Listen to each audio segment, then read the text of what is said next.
Ladies and gentlemen, welcome to this week's episode of the Gym Owners Podcast. I'm your host, Tyler Stone. Over there's John Fairbanks. How we doing, John? I'm doing fabulous, Tyler. The kids are going back to school, which means they're going to stop eating all my fucking food in my house. It's outrageous. It's outrageous how much those little fucks eat all goddamn day long.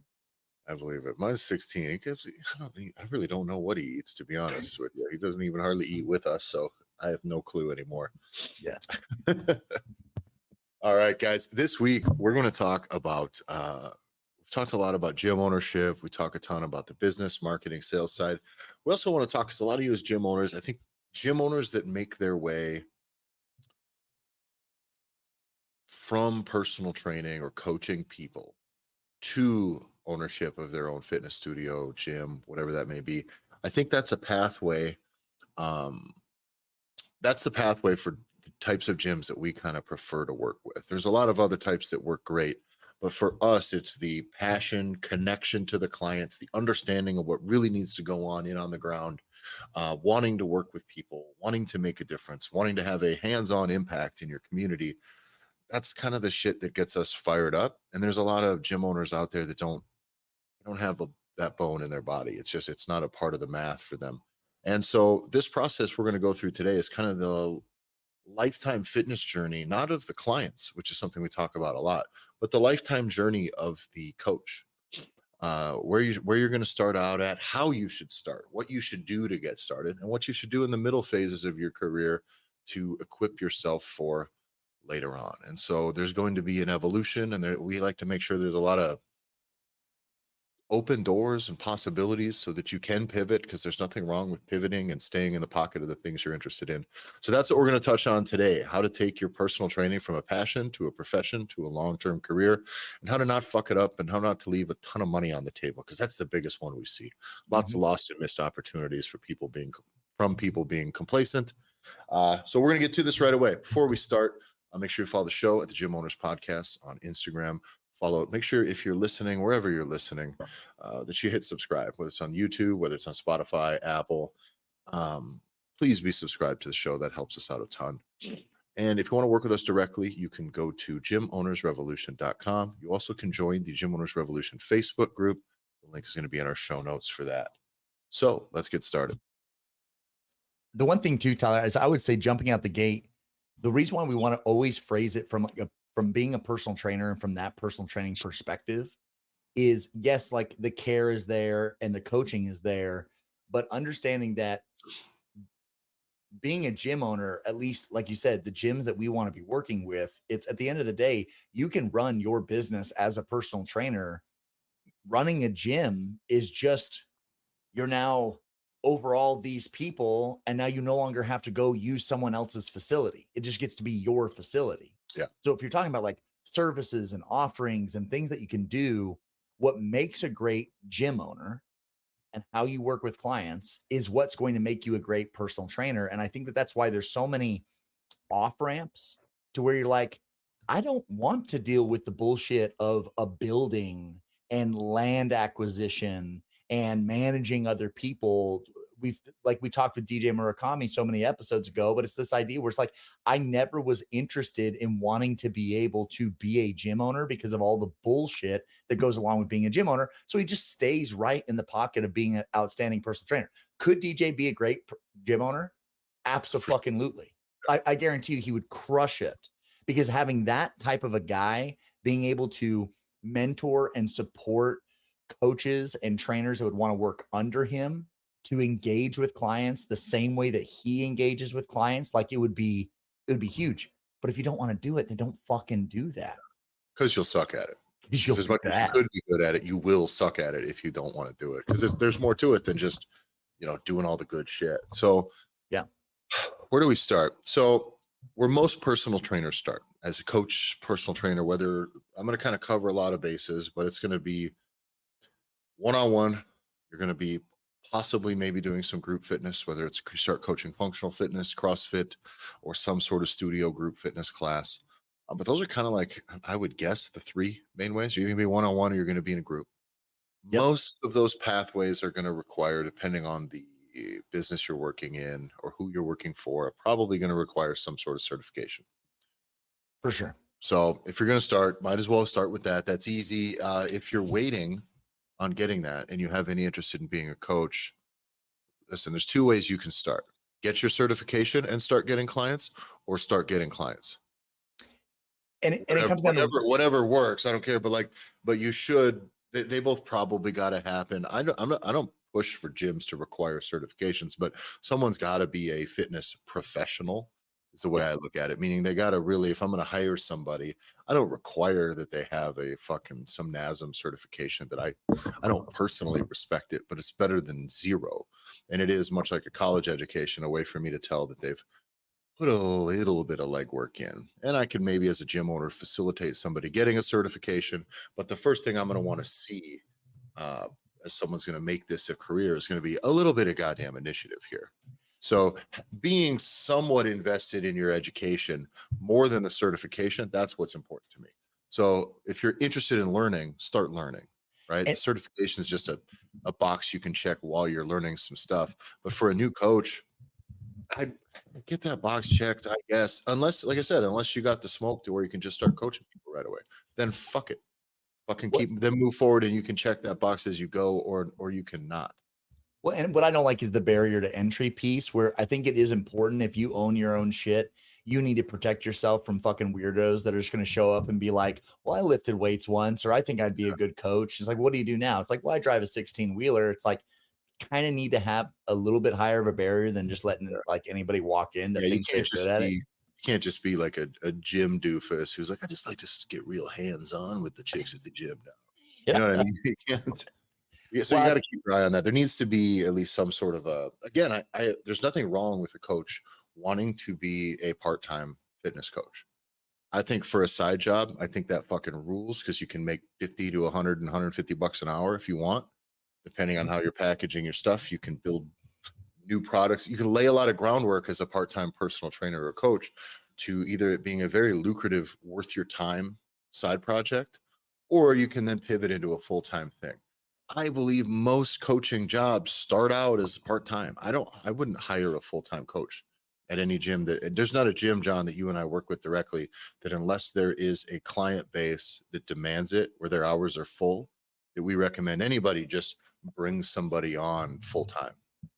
no, because it is speaking again now from a gym owner's perspective. And if you're a personal trainer, right, we're taking this from your perspective, you do need to understand this is how they're seeing you, is that it's every gym owner understands that when someone comes in, they want to be a personal trainer at your spot, they just want to be fed.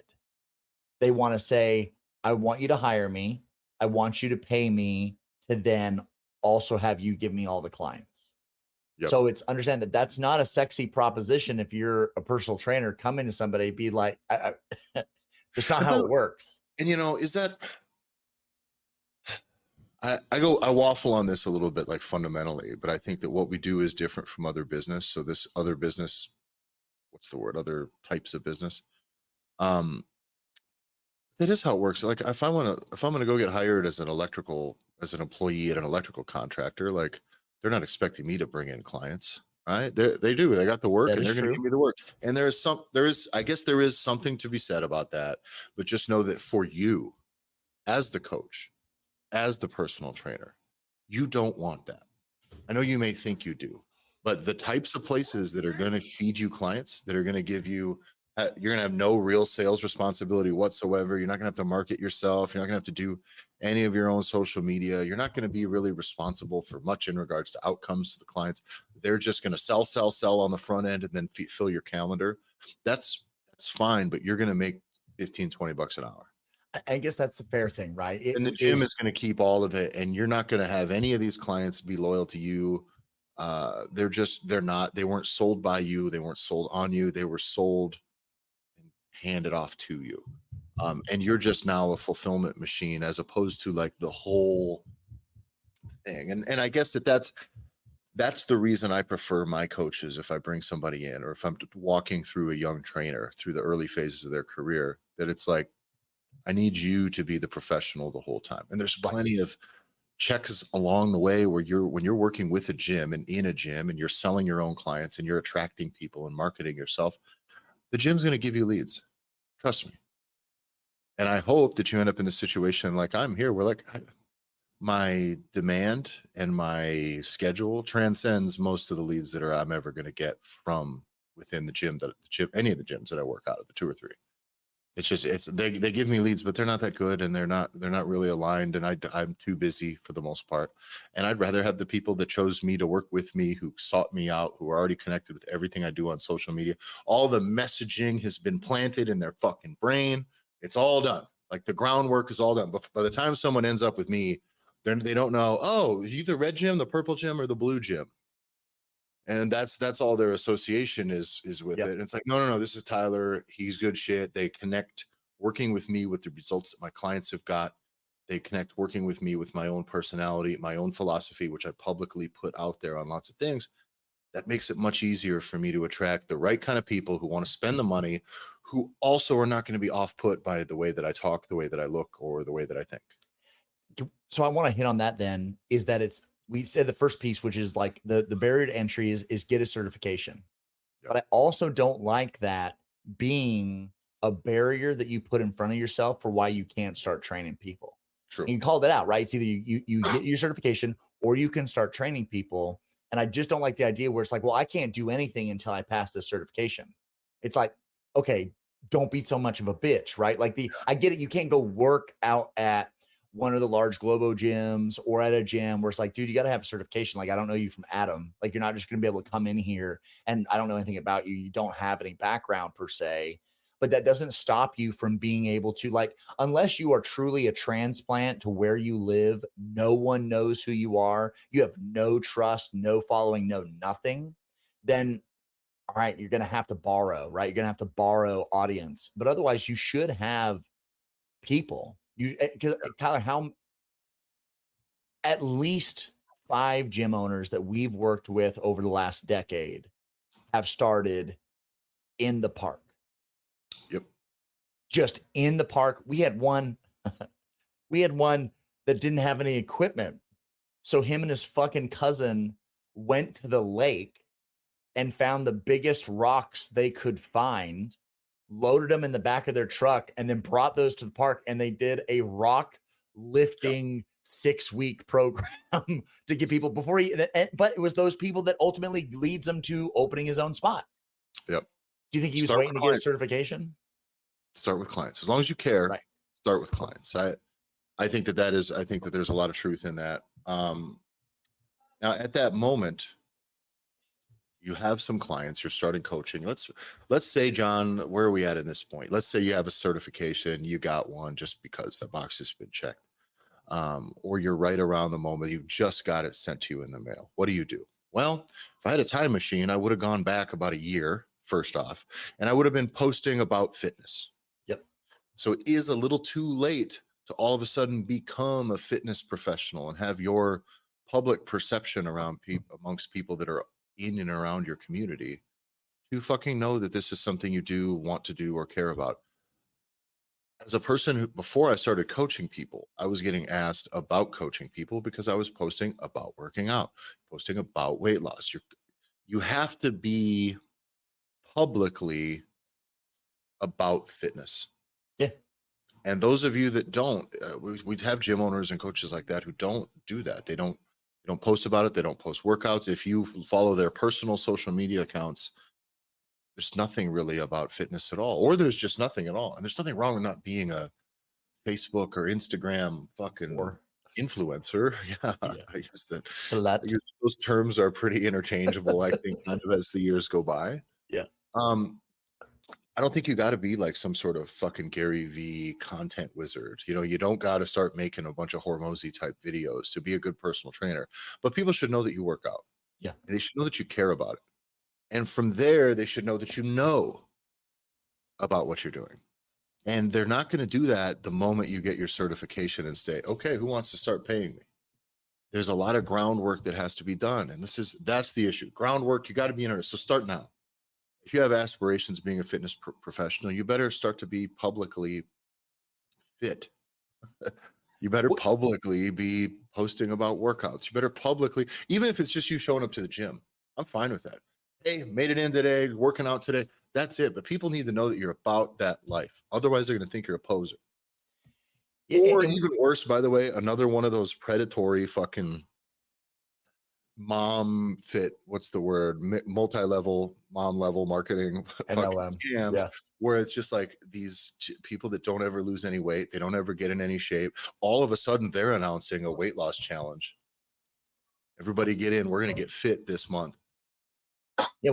They And also might have some shakes or some oil to sell you yes, to help you with that. exactly. And the problem is that people smell that out finally, like right Yeah. away when you see this stuff. Because you're like, oh, wait a minute. Yeah, I lost any weight in 10 fucking years. Like you look worse than you did a year ago. And now you're about to embark on this journey and we're supposed to follow you. It seems like a waste of everybody's time. But the reason people can smell that out is because they know that person isn't about that. They just know Yeah. they're not. They just know. And so that you cannot just turn on, give me money and I'll help you lose weight. It's like, bitch, who the fuck are you? Get the fuck out of here with this. It's also really important because starting with what we've just proposed, what you just talked about, which is kind of starting with yourself. This is going to be the model that you're going to use for everything you're going to do moving forward, whether it's in your personal training business and then eventually in your gym business, which we always call it your inside out approach. Yeah. So the idea is you have to work inside out. And this is one of those things where it's like, well, I'm brand new. I just got my certification or my certification. I'm waiting to take the test. I don't have any clients. I don't have social proof. We talk about like you need to have social proof. You need to have testimonials. You need to have reviews so you can pass the sniff test. You're not passing the sniff test in the beginning. And it's that chicken or the egg scenario. It's going to be like, well, how am I going to be able to get clients if I don't have clients? And how do I show social proof if I don't have the ability? Like it's at the beginning. I don't have the experience. You are your social proof. You are your best testimonial right out the gate. So anything that and this keeps you honest because once you start coming into this game and you start trying to do better, so you read marketing and you do these things, you want to improve, you are going to get captivated by snake oil salesmen. Yep. And they're going to take you down very dark and scary roads that's going to cause you to lose your soul really, really quick because you're just going to start copying and pasting and just doing random shit that you've never done before. And if you aren't anchored in like truth of like, I've done this, I can show it's possible, this is what can be done, it will allow you to naturally establish like your own voice, your own ethos, what's important to you. And I think it's going to get us further into our discussion too, Tyler, because this evolves. Yeah. What you're about when you're 22 and what you're about when you're 42 are radically different things. And let's start with what that means, right? In the beginning, I think you should start with what you do and what you like. First off, you know what? The first coaching I did was CrossFit. That was it. I did some private one-on-ones in my garage. It was very much CrossFit and strength training style. And then it was simply, oh, I bought a gym and we're in it. We're in it to win it. And so that's the nature of how this kind of goes. Well, at some point, did I not only, probably actually by the time I owned the gym, I was not doing CrossFit. You know what I mean? I wasn't even Right. doing By the those time you finally get I there. was competing in strongman. I was doing very different things. But it didn't change what I wanted to do with that business. You know, you understand what I mean? That while I was doing something different personally in my training, my interest in coaching that stuff was just fine. I didn't lose interest in coaching it, but I did want more of coaching. Meaning I saw the limitations of group classes. I saw a lot of this stuff. And that's when I started to seek out better information, better strategies, better ways. And sure enough, guys, the business model is even better if you had privates and semi-private stuff than it is coaching big, huge swaths of people. So if you're looking to add more juice to your business, well, yeah, you should probably start doing some privates instead of just group fitness. So you're going to start to evolve. But in the beginning, you're also going to get, if you're not in somebody else's facility, underneath a known brand where people know what they're going to get when they go into that building. Who are you going to connect to? And that's what's tough. That's why I think you need to spend a long time marketing yourself, marketing what you do, marketing what you like, talking about it. Just give it. You do have to kind of give value. And I don't believe you need to become a full-time content creator. But if you got a recipe that you like or a thought that you maybe had to explain to 15 of your clients over and over and over again, you think you got a nice, concise or precise way to word it, turn to the internet and throw that out there that way. This is how I think. I've really boiled this down. This is based on the clients I've worked with, but it checks all the boxes and people go, oh, okay, this guy's no nonsense. And the people that disagree with that or want to be crusty about it, like, well, fuck them. Because part of marketing is removing people who you don't want to work with from the pool. It's the same It's thing. almost Attracting the right as people important. to meeting the wrong people. It's the same thing. Yeah. And so that I think that's very important in the beginning, because who are you going to work with? And John, I didn't start at a young age, so I don't really know this, but I do know if I in a gym, I have a desire to get coaches of all ages. I want a coach who's around 25 years old. I would like a coach who's in their late 20s, early 30s. I'd like a coach in their late 30s. I like a coach in their 40s, and I like a coach in their 50s. Mhm. In reality, they all need to be fit. They all need to have, in a perfect world, some crossover in ideology, the way they like to train. Philosophically, they should all be rooted in some sort of reasonable ethos. But they also should connect to very different people. If you're very young, it's tough. It's tough. If you're very young, you're going to get some older people who will be captivated by your youthfulness and they'll enjoy it. But that's only going to go so far. Yeah. I'm 55 years old. I'm not taking advice from a 25-year-old about fucking anything.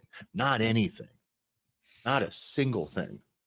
But if I'm 35 and it's like, I feel like I've just slipped, it's just, I gotta run. This person's younger, but they still got it together and they're enthusiastic, and that it's close enough. You can connect to that energy and be inspired, and you can work with that person. And it's that I think is value. You can cover a lot of range, right? If you're in your 20s, early 30s, as far as a coach, but also it's a big value when you're young and start coaching youth. If you like kids and not kids, right? I've learned my threshold. It's 14 or 15. But you only get to learn that by doing it, by trying. 12, 13, and it's good when it's good, but then there's still some shit where it's like, man, I don't fucking deal with it. If an adult gave me any of this shit, it'd be done, and I don't give a shit, and you don't pay me, so fuck off. Yeah. So there is some of that stuff where you'll learn eventually, but if you're coaching youth sports, off-season stuff, it's such a great starting point, because that is your access point to the parents. And if you're coaching if you're later on and you're more a parent's age, right? You're in your late 30s, mid 30s, and you end up coaching moms, dads, dad bod stuff, or fit mom stuff, or weight loss, young parents, that kind of age. That's your access point to work backwards. You can coach them, and then you can start to coach the kids. But you need to start coaching people, families, groups that are going to evolve with you. And I think that's the difference between having a business that people come to and bail out on, versus being a person who can really connect with your clients and be there for them for their long-term goals. Every man who I coach who's in his 40s or 50s, who I help lose 20, 30 pounds, we immediately pivot into, how can we make sure that your kids don't have to learn these same lessons in 40 years that you learned, when it's almost too late. And it's really hard, and that we don't want to have them go down that road. There's a reason you save money for them to go to fucking college. There's a reason you got money set aside so they can have a decent, reliable vehicle when they're older. Like, there's a lot of that stuff that I think is important as a parent. And it's very easy to explain to somebody who's gone down that road themselves. Like, let's make sure your kids don't have to do this late in life. They don't have to spend 20, 30 years being miserable and hating the way they look and feel. And so now you have this, making real connections when you start is important. But identifying where these opportunities can lead based on the trust, based on the results that you get from those people, that'll open the door to tons and tons and tons of stuff. So now what you have is lots of opportunities, and you can pursue those opportunities based on your evolving interest. And that is what's going to change. Is, by God, John, what if I hated CrossFit so much and I just want to just be a strong man strength coach? Well, I probably could have, because we probably could take the people who like the strength aspect of CrossFit, and we can pivot that into a secondary product, either a specialty class, specialty program, or private coaching. And then you launch a little club, and we go and do some competing, and you start to build a whole second brand underneath that stuff. That would have worked, except I also didn't really care to do that, Right. So as these needs evolve, they're going to evolve with you, your age, your interests, and everything. Now, John, I'm the guy who people my age see. I'm 40 years old, and they go, "Oh man, you're in pretty good shape." Fuck, man, I'm not. What do I do? Right. But that's the truth. So now, most of my clients are aged 35 to 55, and they all tend to have more money than most people. Well, that's the cheat code, right? As we age, you get more money. Yeah, I don't want to be coaching a bunch of frankly, probably one of my least pleasant coaching experiences since moving back to the States was like someone who's like 21. Yeah. It was just like entitlement and boredom, and mom was paying for his shit. It's like that's when I about wanted to move my age limit from 14 to 30. It's like fuck off, all of you. But there is some of that where I think that as you age up, as you evolve, it doesn't mean that different people are going to connect to you. It means the same people are going to finally connect to you. Right. Because they're going to keep drifting and you're going to stay solid. You're going to stay a pillar. You're going to be actually kind of the lighthouse. You're the North Star for a lot of these people that if you've been fitness and you've been about fitness and publicly about fitness and you've been a professional for a decade, then once people are like, I finally need a fucking trainer, John. Fuck, man, it's gone too far. It's been 10 pounds a year. The last year it's 20 pounds, John. It's just fucking gross. I need to fix this. And you go, all right. Tyler's the guy. He's right down the road. You know him. He's your age. He's been doing this forever. You see him around. Like, you know, he does this professionally. You know what he's about. You know, he can help guys your age do this. Like you need to make that known. And that takes groundwork and it takes a lot of on-ramp to do it. The on-ramp is so important. And it gets back to like getting back to you that if this is speaking to you because you're new and you're wanting to be able to get into this, there is more on-ramp than you realize. And I'll call this as runway as well. And for me, it's always, and our job from our perspective is always to make sure that we're giving you enough tools to be able to efficiently build and use the runway that's necessary. That's why we're starting right here, where it's like, where are you right now? Tyler, you at 40, you now know exactly how to be able to speak to the group that you are wanting to actively train, and you can speak it easily because it's where you are. Interesting thought experiment too.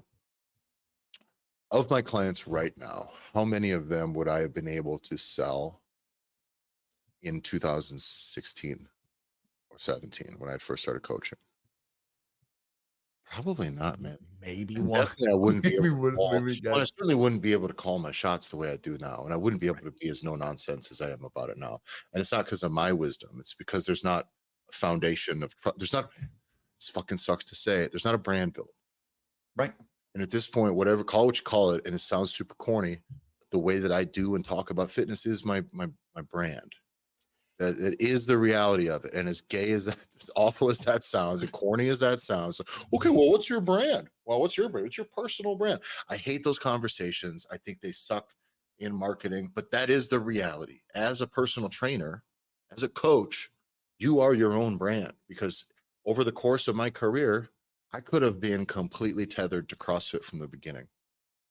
And I'm glad I'm not, because CrossFit kept getting weirder and dumber. And what went on in the affiliates kept getting further and further from what CrossFit is actually about. And then the global brand got real stupid and fucking short-sighted. And then all of a sudden there's just price hikes and nonsense. And I'd be like, God damn, if I had hitched my wagon to that horse and just decided I was going to ride it into the rocks, how limiting is that for me? You know what I mean? Especially if I would have just taken what a lot of these CrossFit gyms tend to do, which is go, it is simply Metcons for time, for reps at speed.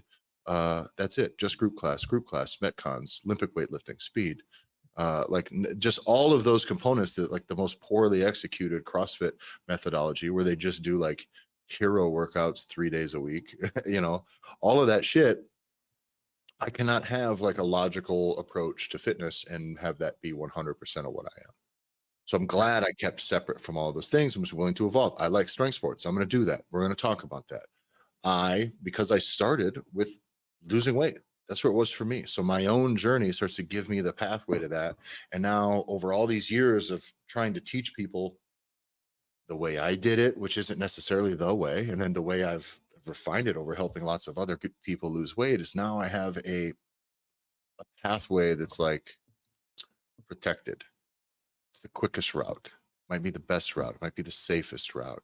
It's the route that's going to for sure get you there, and it's going to put you in a position to keep going. And that's what I've built over the years of the work that I've done with clients now. That again, that sits as, that's my brand. That's the service that I can offer. I've been there. I've helped people get there. I've learned the hard way. For all this, it just works easy and it sells. But what is this going to do for me in 10 years? That's the question now. Because every bit that as a personal trainer now, when I'm 40, I go, okay, what about when I'm 50, 55? First off, my number one responsibility is to not get fat. Right. For real.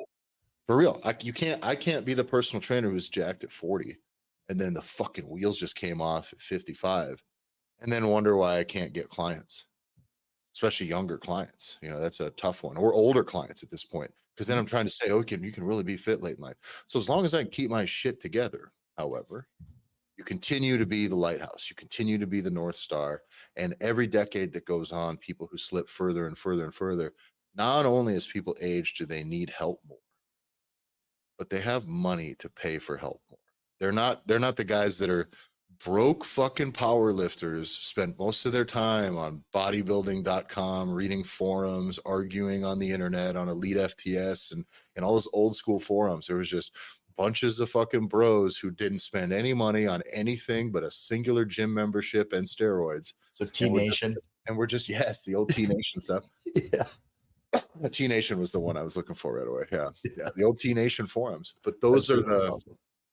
But that's like, those people were never going to spend any money on coaching or whatever till one of those guys finds himself at 60 years old with a shitload of disposable income and he hasn't been fucking lifting heavy or lifting anything in 20 years and needs help and knows it's just fucking time.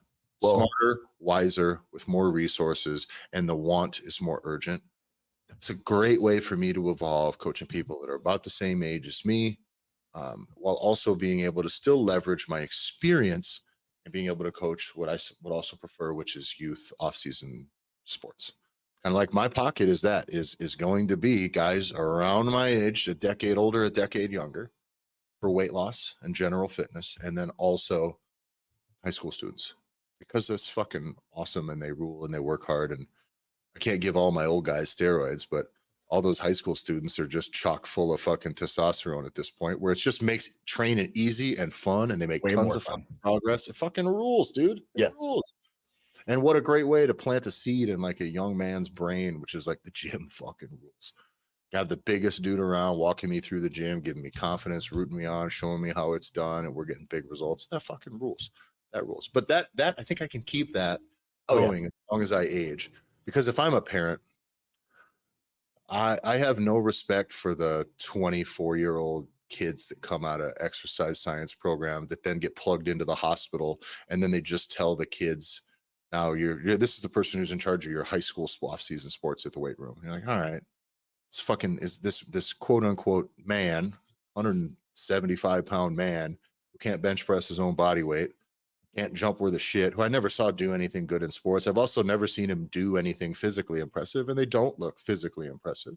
He's the person that's guiding my son to like peak athletic performance. Fuck this dork. Fuck that dork. It's crazy. So to me, in my head, maybe that's just me. Maybe that's how I'm selling myself to all these parents too. Is you want this little fucking dweeb teaching your kid how to what? Be small and weak and uninteresting and untalented? Go for it. Seems like he's got that in fucking spades. But if you want him to get big and strong, I've been doing this for a lot of years and I got my shit together still. And I got decades and decades of results and referrals I can point you towards. Like, let's go that route. And I think it does make it easier for me to sell. But again, that has to evolve. What if, John, I become interested in endurance running? I was hoping you were going to say endurance running. If I become the guy that went from big to huge strong, and I just really love a double marathon. I just love me the 48.4 milers. You know, that's just pocket I really like. What am I gonna do? Well, you're gonna lose some weight.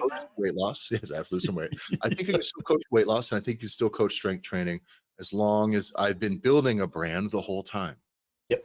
If I've been just kind of going by the seat of my pants and coaching based on gym leads or leads that gyms give me and shit, and now later on I decide to pivot, well, and nobody knows me as a strength training guy, and now everybody just sees me running. Well, it's pretty tough now for me to convince you that I should be coaching your kid for getting huge and strong when I'm just that old guy who spends all day out running laps. And I think overall, this, and if you are the 24-year-old exercise science dweeb that we're talking about, stay in your fucking lane. Because Yeah. this is really what we're talking about, is that it's go after the lowest hanging fruit, For right? sure. For me, it was when I was an athlete, I was never going to be the fastest. And to be fair, I never was going to be the strongest either. I was strong and respectfully so, and could play sports to get to a high enough level, but I knew I could be the craziest. You know what I mean? I knew I could be the most um throw the most caution into the wind and sacrifice myself to the task at hand more than anyone else was willing. And that became really apparent, right? Well, that was the lowest hanging fruit for me then. Yeah. So if I was going to make a name for myself, it wasn't going to be like, oh, I'm going to outrun this guy or I'm going to outlift this guy. It's like, no, I'm going to just smash them in the face as much as humanly possible. And I won't quit before they will. Take that same mentality and now bring it over to training where it's like, if you're small and weak, and that's not your thing is big and strong, then don't fucking sell big and strong. And that stays right in line with like who relates to you, what is of interest to you, what can you teach? It's when those exercise science dorks, lovingly to you all, that you come out and you act like you're going to be able to put together some amazing program that you've learned in college to help someone gain. It's like, get the fuck out of here, man. Go be the speed guy. Because Go I be the know a speed lot of guy. little guys. Well, it's also like it's very difficult for me to believe that you hold the keys to building strength and muscle mass and size, the things that are necessary for, by the way, like if I don't know a single high school athlete whose weight room goal should be anything other than to put on size and get stronger. Injury prevention is a part of that. You're training through good range, but like literally the goal is if you can carry an extra 20 pounds of muscle by the time you're 18, then not, you're going to be a fucking specimen and a Mhm. handful in any sport, by the way. If you're a 6'8" basketball player, good. That extra 20 pounds now means you're a fucking man amongst boys. Okay. That's the real difference here. And so when I see these guys come out of these programs and bless their hearts, they care. And I say that not believing it because the problem is I don't know a lot to care. I hold I reserve the right to believe that some of them care, but a lot of people go to college just to go to fucking college. And this is just, oh, I guess I'm this guy. And thank God there are hospital programs. You can sit there and watch old people fucking sit on bicycles all day and be a pro. But I want more. Right. I want more. I want a more connection. I want my own brand. I want people to know what I do because what I do, I want some say in what that is. And then if someone comes up to me and goes, geez, how do I put on muscle like you? I'm like, well, first thing is steroids. Okay. You're going to eat a lot and you're going to take steroids while you live strongman for a couple of years. And then from there, but that's the reality. I also don't hide Right. those things out of my own career because it's like, this is the reality. You want to know how I got this big was drugs. You want to know how I stayed this big? Clean living, clean eating, and testosterone replacement therapy. But know the pathway. And I don't teach people based on what I did. I teach them based on what needs to be done, where they are to where they need to go. And I just can't look at a 165-pound guy who is literally going to tell a bunch of kids how to get stronger and put on size. It's like, I just feel like if you could do that, if you knew anything about that at all, you would have done it yourself because you look like shit. And that's it. It's the same idea where you're not going to be the You could, endurance wouldn't coach. you? Yeah, because but you can if you want to be that guy. Guess what? Start eating more goddamn food Yeah. and start lifting actual weight, and then you can be that guy because you can be king of. How many hobbits do we know in the CrossFit world that Yeah. are cock fucking diesel? But Yeah. and all right, great for everybody under 5'6", you can be their god, Yeah. and you will have those guys that want to be you. Now, I will say too, is that I think there's also an opportunity for these, if that's your personal brand, is to do things with your clients. Meaning, Yep. if you are fresh out of exercise science, you want a gimmick, it's going to endear you to your students, to your student athletes. Say, perfect. We are going to get fucking jacked this summer, guys. We are going to eat this. I'm going to eat with you. I'm going to put on 15 pounds this year. You are too. Let's do that with them, look the part, and everybody's bought in on you next year. Mhm. But you got to be it. That's the big thing. You can't be a poser. That's almost where all this is be what you're going to be. Be what you are. Work with who you're passionate about. You need to be that unapologetically the whole way. And if your interests pivot. It's Yeah. okay. But you need to, that pivot needs to be public. Your interest needs to be public. The things that you do, you need to be doing them and telling people about them. so that they can pay you. Because this is the whole thing, guys. They got to pay you. You're trying to get people to pay you to do the things that you love. So, and you don't ever talk about the things that you love. It's fucking, it's just nuts. Nobody gets mad for like musicians. No one ever gets mad at a musician for like, hey, here's live footage from the show last night. Oh, here's our music video. Oh, our new album's coming out. Nobody's like, just fucking get over yourself. Nobody is. You know why? Because they're a fucking musician. They're trying to get people to like their music. But do you know what people do get fussy about at musicians? Is if they released an album 10 years ago, we haven't heard from them, and then they release a pop version Yeah. 10 years later when they used to not be fucking pop, be like, you pivoted, you fuck. We hate you. This is not what we liked. Yeah. Or 7 retirement tours. There's only so many, there's only so much you can ask of us. Yeah, Kiss is on their 25th reunion tour. And it's So, no, but yeah. All of that stuff now, as I think that if you start where you start, keep moving, the marketing is on you. And I think crafting your products and the things that you can do is when you are actively coaching clients and marketing the things that you do, people will ask you questions. They'll ask you to work with you. They'll maybe want something specific. And if you're doing it publicly, you're going to get enough of that interest coming back your way where you'll understand now what you can package for somebody else.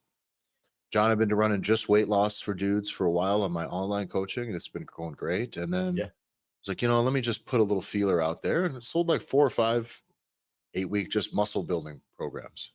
It was perfect. Okay, now I got to build a muscle building program for these guys. And so that got me paid to build it. And now I can kind of have 2 different pathways to go. I'm literally torn. The problem is within the dialogue between the two now, it's like it is a bit now confusing. Truly. I kind of think that it would be best if I settled in the let's lose fat, at least where my market is here. The guys that want to put on size, I don't know that you already have the discipline, or the guys that want to put on size are already fat, which then I don't do. That's the worst part. I have my own morals. So someone's already overweight and they want to ask me about a muscle building program. I'm like, bro, I'm not going to give you an excuse to dirty bulk for 2 months. No, it's not what we're doing. You can do that. You and McDonald's can set that arrangement up, but that's not what I'm about to do. And so, but even that little bit of, the muscle building was almost like a throwback to the credibility I had built from my strength training stuff. Yeah. People always seek me for it. So yeah, sure. People enough interested. I'll make it. I'll do it. Make some money off it. Now I have something I can sell recurring, but my passion still does lie in the actual transformations and actual weight loss, getting people on the right path, changing lives, changing families' life, changing the trajectory of a family for generations. That's important to me. Much less so than like a guy putting on 10 pounds this year. Oh, without a doubt. And I know we're almost at time, but it is when you're new and we're talking about these things that are interesting to you, do not try and do fitness for everyone. Right? Because if you do it for everyone, you're doing it for no one and you don't connect. It just is because you have to have faith and trust us that it is what you offer as a fitness professional is going to evolve over your lifetime. You're not married to whatever you decide to do this year for the next 5 years, maybe what you've done the last 10 years. It doesn't matter. You are allowed to evolve. So just own that lane. Yeah. Like you said, Tyler, I like high school athletes and dudes that are fighting the dad bod fight. Yeah. If that's my 2 spots, and that's my 2 spots for right now, you've got to pick. As the listener and the watcher, you got to pick what your 2 things are.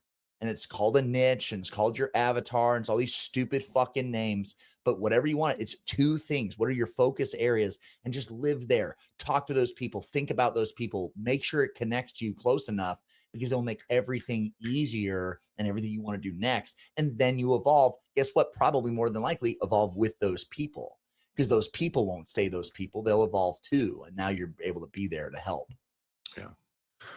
And now notice we didn't cover anything specific about the gyms you'd be training out of or any of that stuff. This is about you, your brand, your interests, and your audience. And I think it's about building and refining all of those things over the course of a career. That is what's important. Where you do that at, whether it's your facility, someone else's, multiple facilities, in a park on the moon, on a bicycle, in your garage, whatever that's going to be. If you do the things that we talked about in this episode well, you're going to be set up to do those other things. Almost don't matter. And that's what's important, is then your career is your career. And that's the biggest thing I think that separates a good, if I'm going to hire a personal trainer to work at my gym. I want them to want to have a career in this. Just because I can't feed them full-time clients. And trust me, if they're here and they're like, listen, I got 20 clients, I've been doing all my own marketing, I sell this, I do this, and you can give me some, like, boom, hired. They're a go-getter, they're a professional, they're a self-starter. That's what I want. If I got some dipshit coming in and go, well, you can give me clients and I'll just have them do only the exercises I like to do. I'll just have them do my workouts and it's all about me, not them. That becomes a very different conversation. So, yeah, that's got us covered. We are at time. Thanks for listening. Go to gymownersrevolution.com. Go to follow the show at the Gym Owners Podcast on Instagram. Follow John at JBanksFL on Instagram. and you can find me at Tyler F. and Stone. That's Tyler EFF Iron Stone. Thanks for listening, and we'll see you next week.